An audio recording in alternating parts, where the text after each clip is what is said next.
La Academia Nacional del Folclore presenta ANFTV, donde podrá disfrutar de todo el contenido audiovisual que estamos preparando para usted.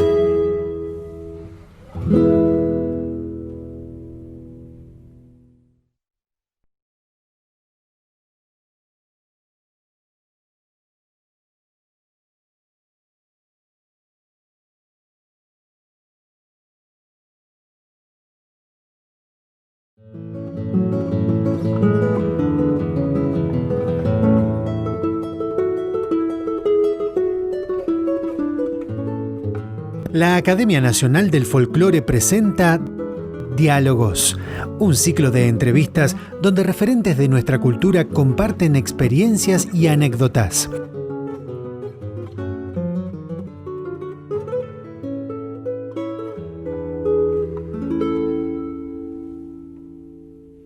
Bienvenidos a Diálogos de la Academia Nacional del Folclore por su canal ANFTV.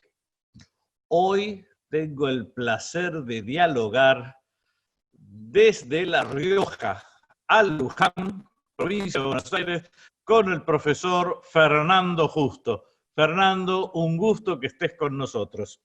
¿Cómo te va, Carlos? ¿Cómo andás? Un saludo para vos y para todos los seguidores del canal de YouTube de la Academia Nacional de Folclore.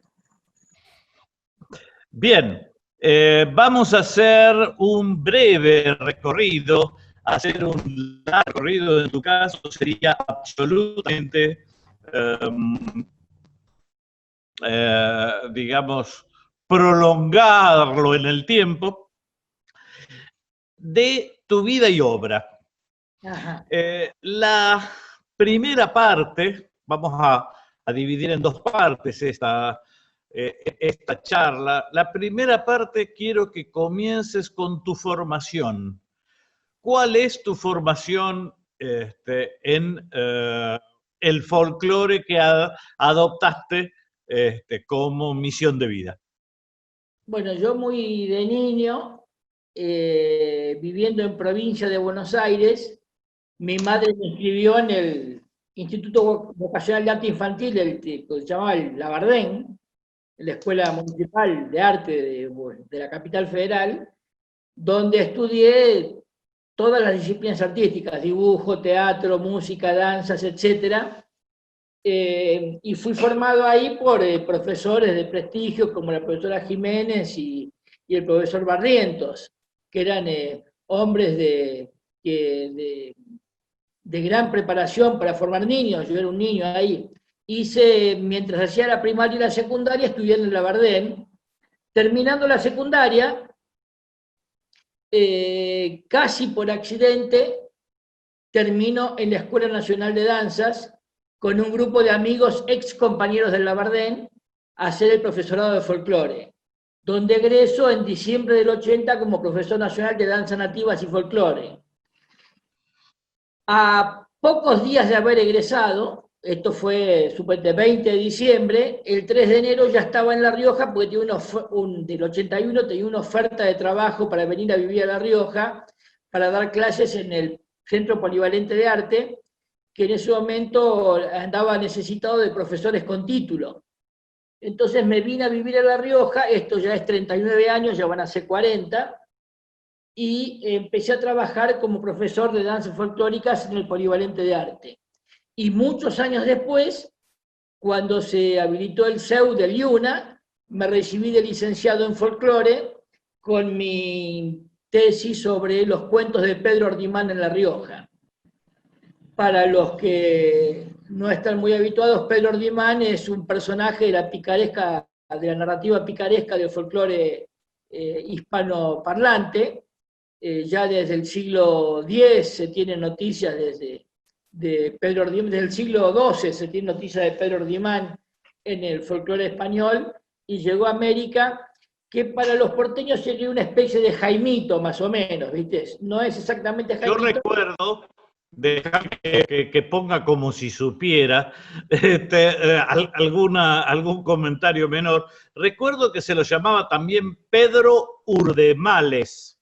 Sí, Pedro Urdemales, Pedro Urdemalas, Pedro de Urdemalas, Pedro Urdimales, Perurimá, Perorimales, pero en La Rioja, digamos, de los cuentos que recopilamos cientos de cuentos, hicimos una selección para la tesis de 40 cuentos distintos, ¿sí? 40 cuentos diferentes. El nombre más común en La Rioja es Pedro Ordimán, es el que se presenta con más regularidad. Y después ya se presenta como Pedro, o Pedro Urdimales, o Pedro Urdemales, pero en La Rioja es normalmente Pedro Ordimán. Un comentario que iba a venir después, pero hace no mucho, además de aquella tesis, o digamos complementando aquella tesis, justamente hay un libro tuyo, pero no solo, sino en coautoría con Nicolás Vera, que sé que lo has presentado en La Rioja. Háblame un poquitito de ese libro, ya que nos hemos concentrado en Pedro Ordimán en este primer tramo. Acá te lo muestro, si alcanzás a ver. Es un libro que publicamos con Nicolás Vera. Nicolás Vera es un amigo, fue alumno mío cuando era adolescente, cuando era joven fue alumno mío del profesorado, y Nicolás tiene una gran beta de investigador, es un gran investigador, también es maestro nacional de danzas folclóricas, es profesor nacional de danzas nativas y folclore, y es licenciado en folclore, y él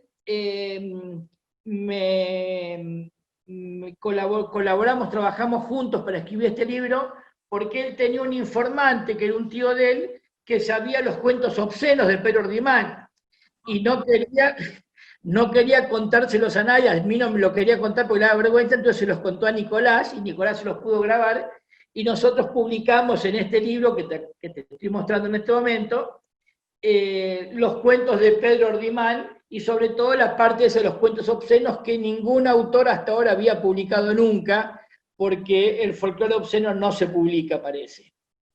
Bueno, yo recuerdo, creo que Lázaro Fluri, que había puesto el folclore prohibido en uno de sus libros, justamente en algo que tomamos aquí en esta primera charla, y que me resuena de otra forma eso de es el Jaimito de los porteños, digamos, ¿no? Acá ves, tengo este libro, que es el folclore obsceno de La Rioja. Bueno, este es un libro que también publiqué hace poco, lo tenía escrito hace unos 25 años más o menos, que es una antología del folclore obsceno de La Rioja. Son adivinanzas, coplas, cuentos, tradiciones históricas, pegas, refranes, etcétera, obscenos, que son de las que los riojanos no dicen en público, porque el riojano, aunque la antología demuestre lo contrario, o que pretenda mostrar lo contrario, el riojano es muy bien hablado, y entonces no dice estas palabrotas en público. Uno de los mejores castizos de la Argentina está ahí en La Rioja. Sí, uno de los mejores castellanos más puros, junto con el catamarca. Son una pureza del idioma asombrosa, y unas palabras arcaicas que tienen el verdadero significado utilizadas correctamente, que se siguen utilizando. Recuerdo que Julián Cáceres Freire me decía que cuando añoraba La Rioja y no podía volver, se ponía a leer el Quijote, porque cuando leía el castellano antiguo se le hacía que estaba todavía en La Rioja.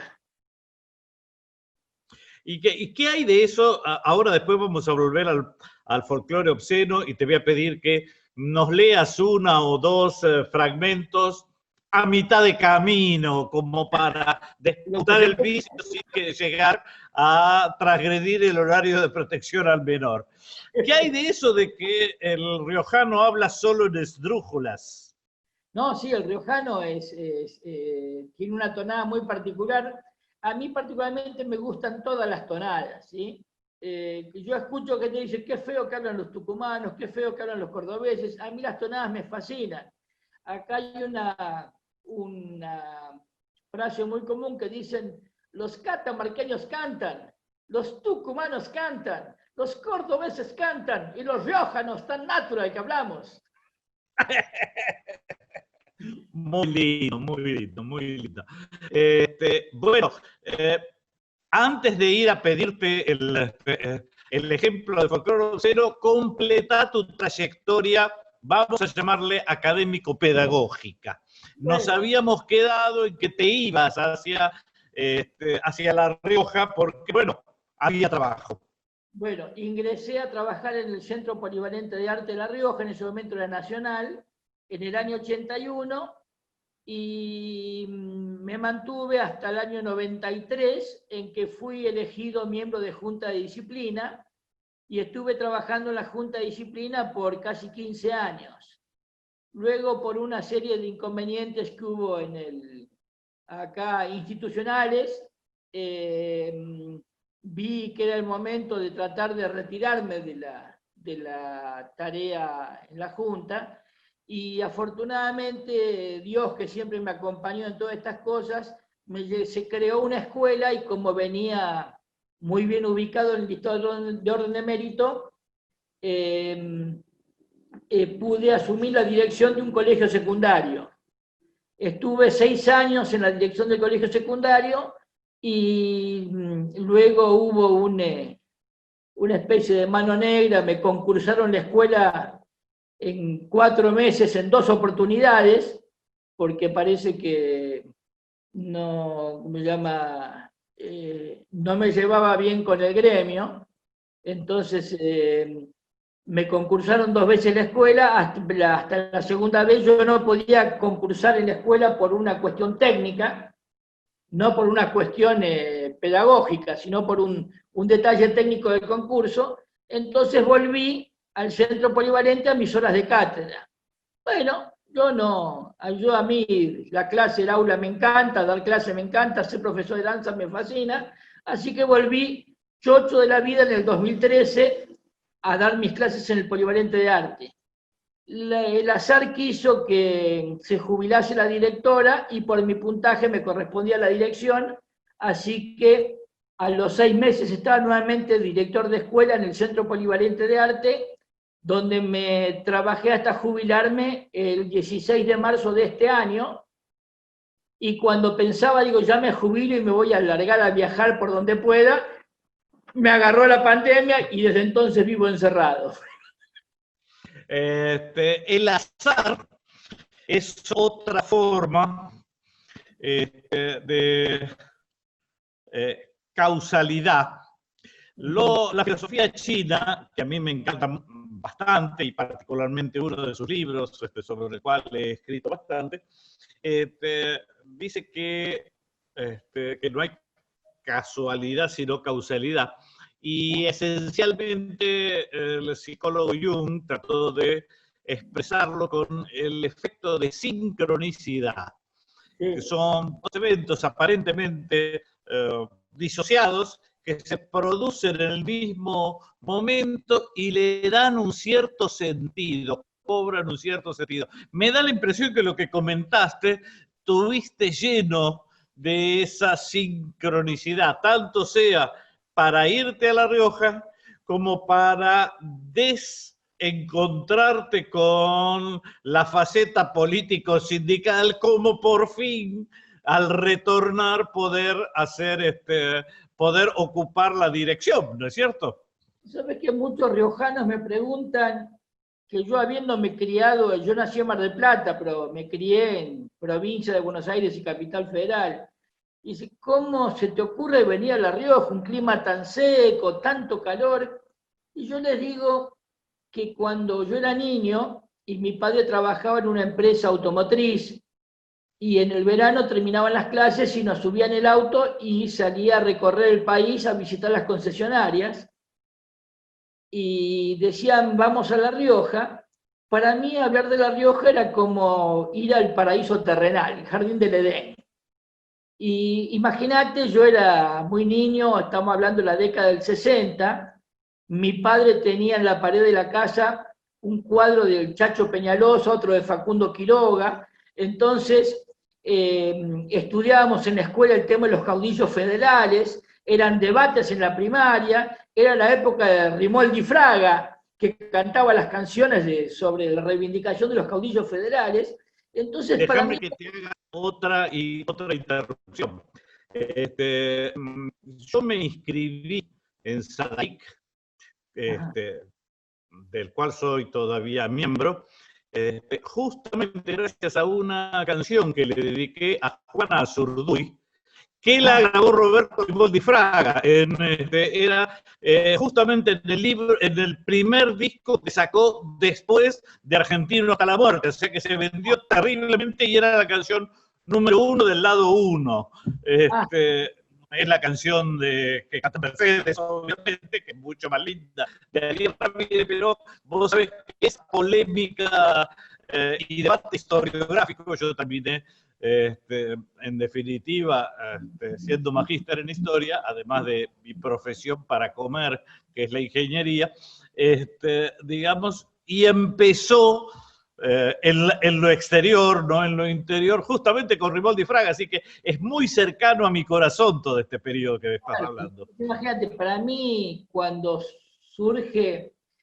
mi padre decía vamos a ir a tal lugar, a cual lugar, vamos a salir por San Nicolás, a Río Cuarto, a Villa María, a Córdoba, después pasamos a La Rioja, decía La Rioja, se me salía el corazón de encima porque era para mí, yo tengo recuerdos de infancia, por ejemplo, visitar la Plaza de Olta, donde se expuso la cabeza del Chacho cuando fue decapitado en el año 63, y estar en ese lugar para mí me llenaba de emoción, y cuando me ofrecen, yo tenía 20 años, y me ofrecen venirme a La Rioja, me dice, ¿te irías a La Rioja? Y digo, mira, yo me voy arrastrando por el asfalto.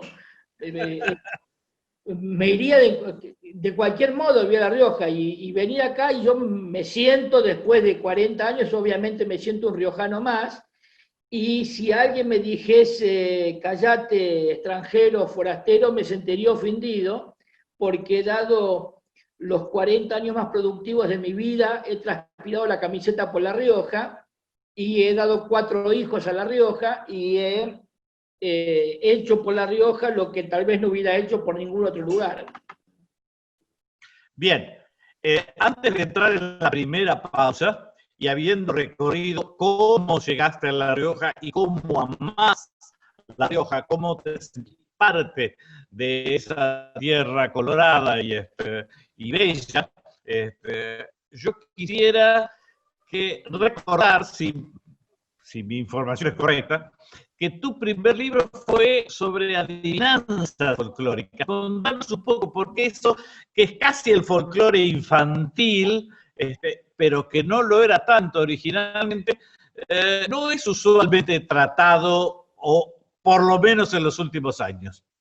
El tema es así, más o menos. En el año 90 me encontré por las calles de La Rioja con Julián Cáceres Freire, y le dije, maestro, ¿cómo está? ¿Qué sé yo? Él se acordaba de mí, lo había conocido en un congreso. Entonces él vio mi interés por los estudios de folclore y me dijo, te hago una oferta. Yo tengo unas cajas de libros, de materiales, de libretas, de papeles que recopilé entre el año 49 y 52 en Famatina, y yo no los voy a trabajar porque estoy viejo. Hagamos una cosa, yo te doy los libros, la caja a vos investigás ahí, publicamos el libro y ponemos nombre en conjunto. Y tenía 30 años más o menos, y una persona de la envergadura de Julián Cáceres Freire hace esa oferta, entonces me puse a investigar, y el primer trabajo que hice, como el material era muy abundante, eran cientos y cientos de hojas sueltas, salió este libro, esas adivinanzas folclóricas de La Rioja. Pero este es un libro que tiene 1200 y pico, 1354 adivinanzas folclóricas de La Rioja. Pero este libro no lo publicamos primero porque como era un trabajo muy grande, son casi 300 páginas, publicamos primero Cuentos folclóricos de Famatina, que son 33 cuentos folclóricos que anotó Julián Cáceres Freire en Famatina. Al año siguiente pude publicar, con apoyo del gobierno de la provincia, de adivinanzas folclóricas. Después de haber publicado ese, sentí que el libro era muy denso, porque eran 1300 adivinanzas, y pensé que había que hacer una compilación de las 300 adivinanzas más lindas, Entonces el gobierno de la provincia me publicó este librito, Las 300 mejores adivinanzas de La Rioja. Agarré las 300 adivinanzas más lindas del otro texto y publiqué este libro. Bueno, después hice la segunda edición de Cuentos Folclóricos de Famatina. Como verás por el lomo, es mucho más grande que el otro, porque este lo publiqué en el 2000. Este lo habré publicado en el 2017, más o menos. A ver. En el 2017, sí, el otro era el 2002. O sea, 15 años después, durante 15 años, yo seguí viajando a Famatina y recopilando nuevos cuentos. Y sucedió un hecho fortuito muy asombroso. Tan asombroso es que te voy a hacer perder tiempo y te lo voy a contar. Cuando publiqué la primera edición de Cuentos Folclóricos de Famatina, coloqué al final la lista de informantes de Julián Cáceres Freire en el año 49. Una lista de 30, 40 personas informantes de Juliancito en aquella época. Te estoy hablando de que cuando Julián acompañó a Isabel Aretz a hacer la recopilación de la música tradicional de La Rioja por Famatina, Isabel Aretz lo cuenta en su libro, que tuvo la colaboración de Julián Cáceres Freire, que manejaba el Jeep. Y como Julián lo dejaba a Isabel Aretz con los informantes de música, él tenía tiempo, entonces iba a las escuelas y anotaba adivinanzas, cuentos, etcétera, de cosas. La cosa es que pasando 40 años, o más, 50 años, me dice un amigo de Famatina: che, estuve leyendo tu libro, y hay un informante del libro de Isabel Aretz, de Cuentos Folclóricos de Famatina, que vive todavía.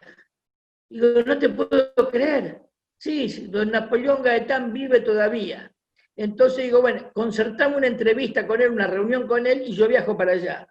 Me dijo, listo, venite tal día. Viajo a Famatina y me entrevisto con Napoleón Gaetán, que es el de la... Ese es don Napoleón Gaetán, que cuando era jovencito, cuando era casi adolescente, le contó ese cuento a Julián Cáceres Freire. Entonces le pedí que me lo cuente de vuelta, si se acordaba. Y me lo contó de vuelta 50 años después el cuento. Es asombroso la pervivencia del relato 50 años después de cuando, imagínate, el hombre tenía 15 años y ahora tenía 65, y lo que se acordaba del cuento. Y cuando no se acordaba más, yo le tiraba un pie, le tiraba alguna cosa, y él me reconstruía el cuento por el mismo informante de 50 años después, cosa que no sé si antes se ha hecho alguna vez esto. Espectacular.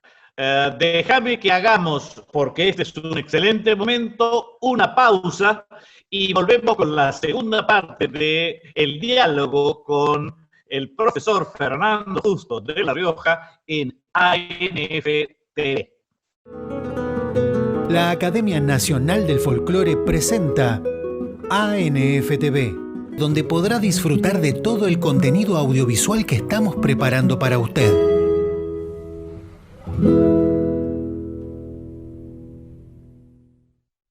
Recuerde que podrá volver a ver este capítulo, como también todos los anteriores, en nuestro canal de YouTube. Encontrará toda la información en nuestra web www.academianacionaldelfolclore.org.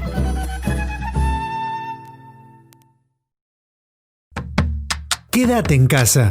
La Academia Nacional del Folclore te acompaña con material exclusivo en esta época de cuarentena. Búscanos en YouTube como Academia Nacional del Folclore.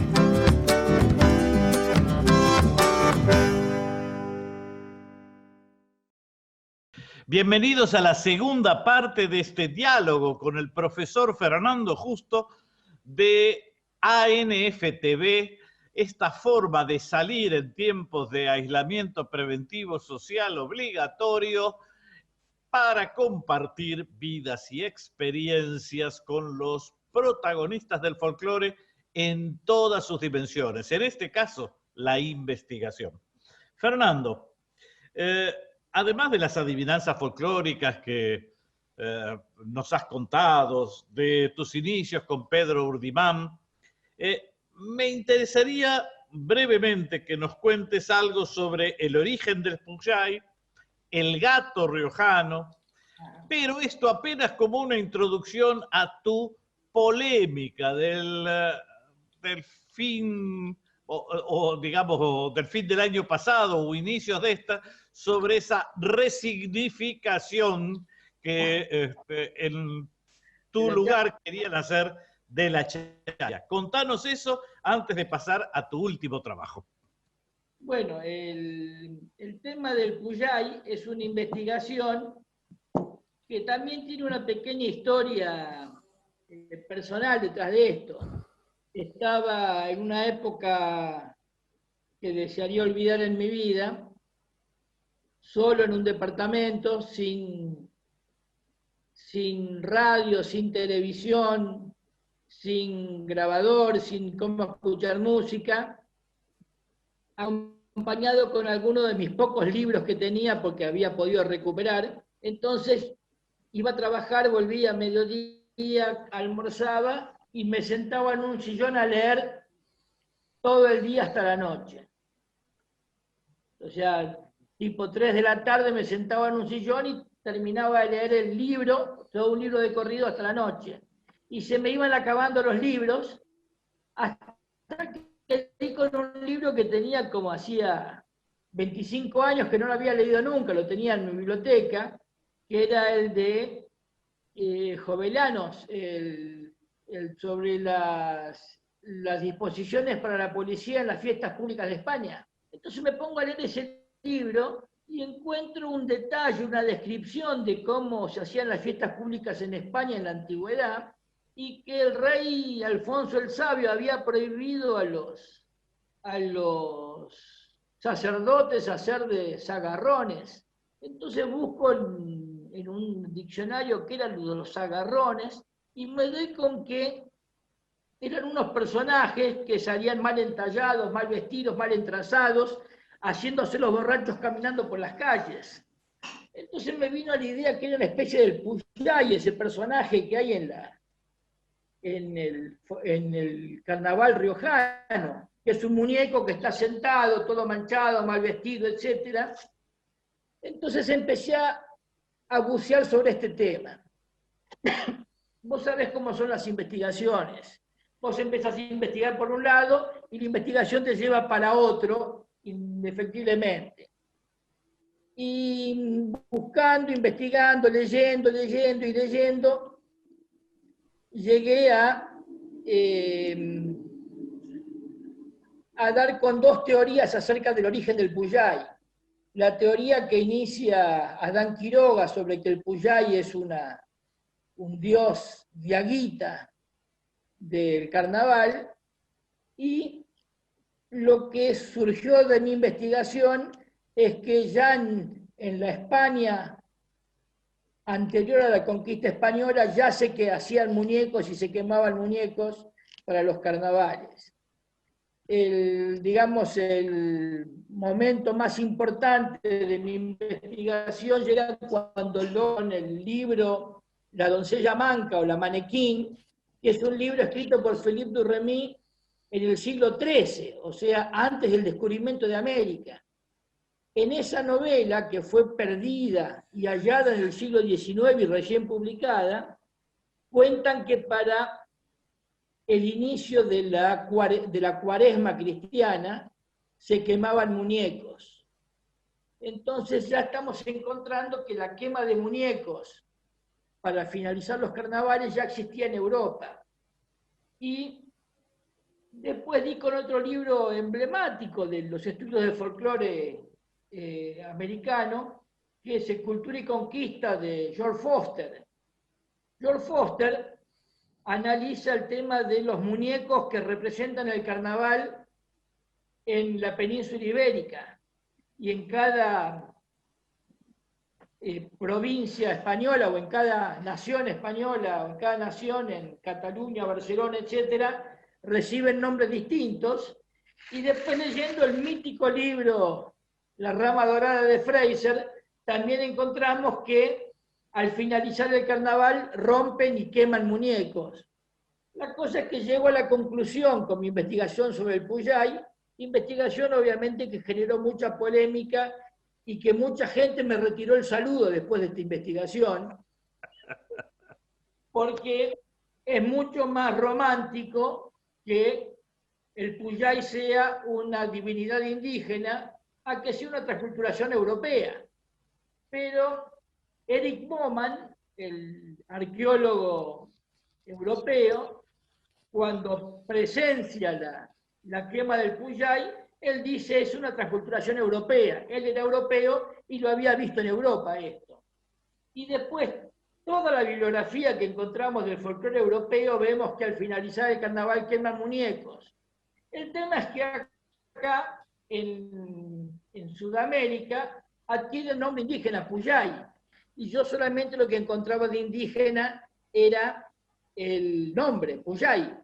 Que Puyay significa jugar.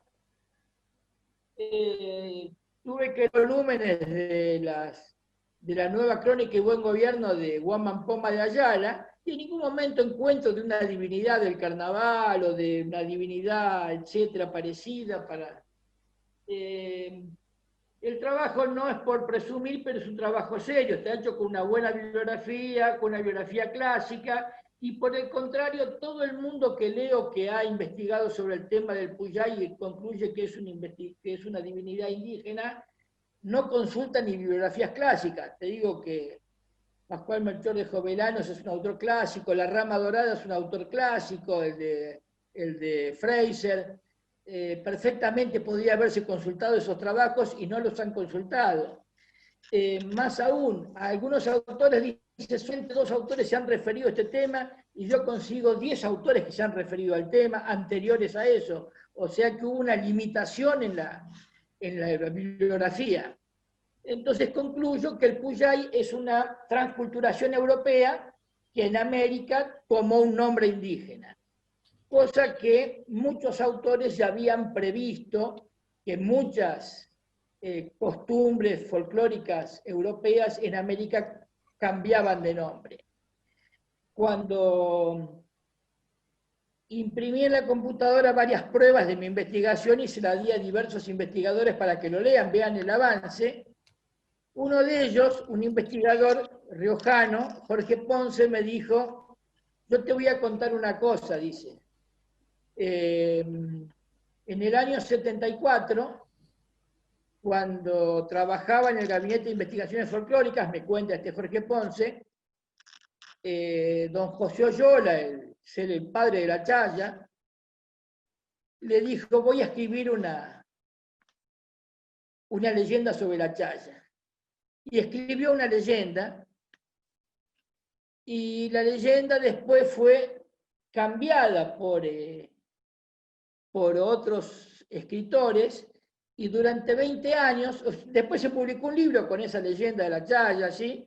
Y son 20 leyendas que el mismo autor cambió durante 20 años, le fue ajustando, todos los años le fue ajustando el relato, hasta que de una versión tipo que hizo el mismo padre Martín Horacio Gómez. Pero queda claro que es la versión de Martín Horacio Gómez sobre la base de una creación literaria de don José Jesús Oyola. Y me lo cuenta un testigo presencial del hecho. Jorge Ponce me dice que José Jesús Oyola le dijo, voy a crear una leyenda de la chaya. Entonces se hizo esto. La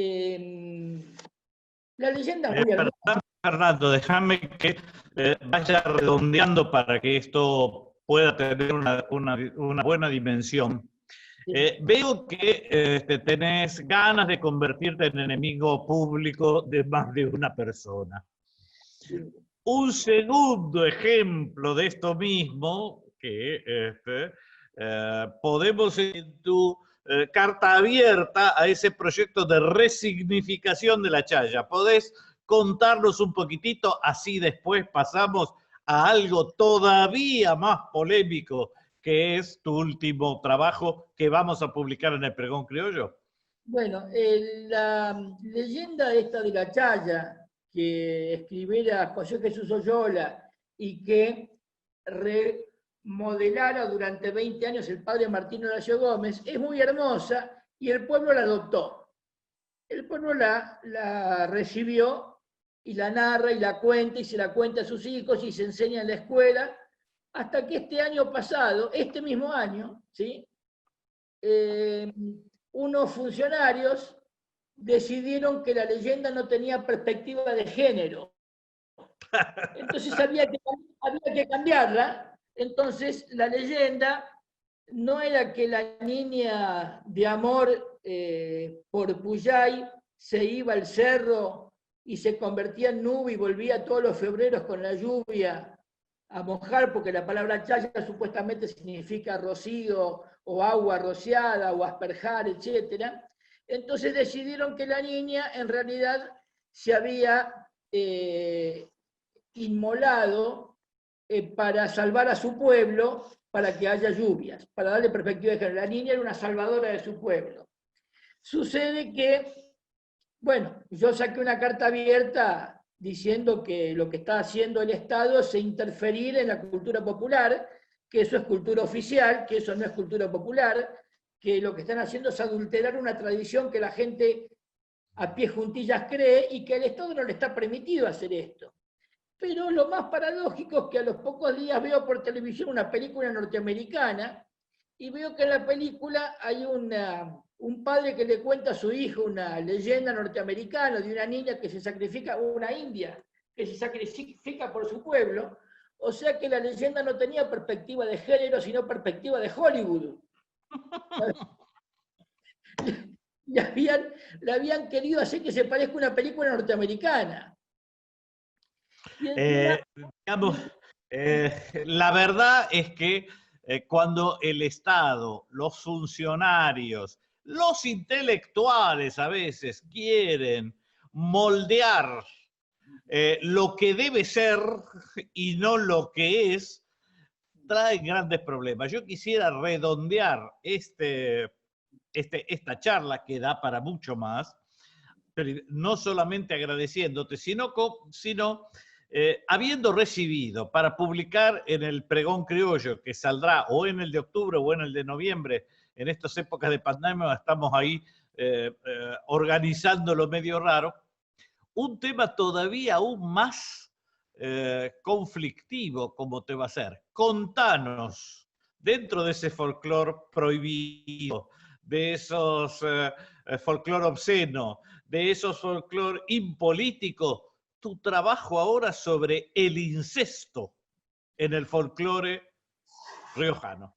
Bueno, vos sabés que la crónica policial nos anuncia permanentemente de situaciones de relaciones incestuosas en tal barrio, en tal lugar, en tal localidad, en tal lugar, qué sé yo, que un padre tenía hijos con su hija, con su hermana, con su prima, con su madre, etc. Y en el folclore aparece en forma reiterada deseos incestuosos. Yo encuentro varios cuentos folclóricos que publiqué, por ejemplo, en el cuento folclórico de Famatina, el cuento del carnero de oro, que es un padre que se quiere casar con su hija y la hija se pone a leer, a investigar a ver si existe una autorización de que un padre se case con su hija. El romance de Delgadina que recopiló Juan Alfonso Carrizo en el Cancionero Popular de La Rioja, en Villa Castelli, se llama El rey tenía 3 hijas, se llama es el romance de Delgadina. Es Delgadina, el padre de Delgadina se quiere casar con su hija, y Delgadina le dice, estando mi madre viva, jamás. Entonces uno entra a sospechar en el relato cómo es esto que, estando la madre viva, jamás, o sea, si estuviese muerta podría ser. Y aparece, por ejemplo, del alma mulo, la mulánima, una mujer condenada a transformarse en mula alada por haber tenido relaciones incestuosas. Y aparecen algunas coplas y algunos juegos infantiles donde se plantean relaciones incestuosas o deseos de relaciones incestuosas. Entonces mi hipótesis de trabajo es que si estos deseos incestuosos aparecen en el folclore, es porque aparecen en las comunidades campesinas. El folclore es vida, el folclore es la cultura, no lo que debe ser, lo claro, que es. claro. Para terminar, porque este tema que da para muchísimo, quiero que lo lean en el pregón criollo, así les dejamos un poco de incógnita. Te pido, cosa que siempre intento hacer, ¿cuál sería tu mensaje a los que quieran empezar este camino que vos hiciste, que escuchen esto y digan, ah, mirá lo que hacía este tipo, que lo encuentren a lo mejor dentro de 10 o 20 años y se pueden inspirar? ¿Qué cosas buenas, qué cosas malas, qué reforzar, qué precaverse? ¿Cuáles van a ser los problemas, cuáles van a ser las retribuciones que van a obtener en este camino? Mira, Carlos, cuando fue el Congreso de Folclore de Laguna Blanca, creo que fue en el año 79, Formosa. en Formosa, sí, yo era estudiante de profesorado, hacía el servicio militar por entonces, obviamente no podía ir, pero a la vuelta se hizo un encuentro en el Museo Ricardo Rojas y todos los expositores que estuvieron en el Congreso de Laguna Blanca expusieron su trabajo ahí en Buenos Aires.